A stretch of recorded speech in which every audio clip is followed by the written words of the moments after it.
4 महीने से जा रहा था और 4 महीने से वो कैप्टन पद पे था और इसके बाद यौवन से आ रहा था और उस पे जो है अमेरिका से तेल लिया था, उसी का झंडा था। ईरान में फंसे मर्चेंट नेवी कैप्टन के माता पिता का दर्द अब कैमरे के सामने छलक पड़ा है। जनपद शामली के गांव भेसवाल निवासी कैप्टन विजय इस वक्त ईरान में बंधक बनाए गए हैं। बेटे की सलामती को लेकर माता पिता की आंखों से आंसू थमने का नाम नहीं ले रहे हैं। कैप्टन विजय के पिता चरण सिंह, जो पेशे से रिटायर्ड अध्यापक हैं, उनका बेटा करीब 4 महीने पहले ड्यूटी पर गया था। अमेरिका से कच्चा तेल लेकर जहाज भारत की ओर रवाना हुआ था, लेकिन ईरान के रास्ते में ईरानी सेना ने जहाज को रोक लिया। इसके बाद विजय समेत जहाज पर मौजूद सभी क्रू मेंबर्स को वहीं बंधक बना लिया गया।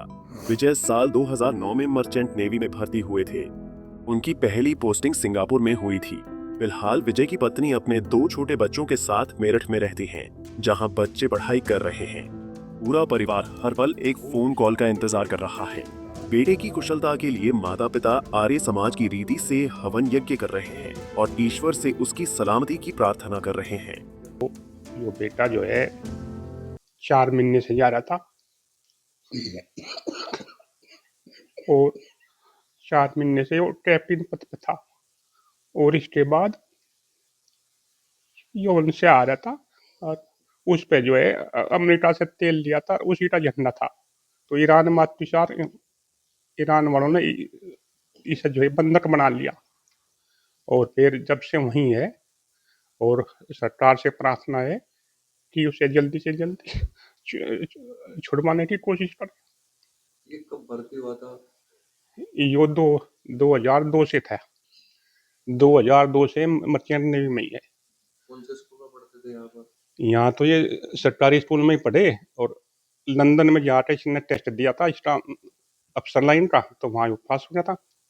वहाँ अफसर बन गया, फिर पहले 3rd अफसर बना, फिर 2nd अफसर बना, फिर चीफ अफसर बना, ये भी कैप्टन हो रहा था। इसका प्रमोशन होता चलेगा। पोस्टिंग कहाँ हुई थी? पहली पोस्टिंग जो है विदेश में हुई थी, सिंगापुर अलीमत था, सिंगापुर था, बम्बई से गया था। पहली पोस्टिंग वहाँ थी सिंगापुर। और कितने बच्चे हैं? शादी हुई? शादी होगी, 2 बच्चे हैं, शादी को हुई भी कम से कम 17-18 साल हो गए। बड़ा बच्चा आपको कैसे पता चला इस तरह की बात हुई? जो हमारा भतीजा भी कैप्टन है, उसका फोन आया था हमारे पास।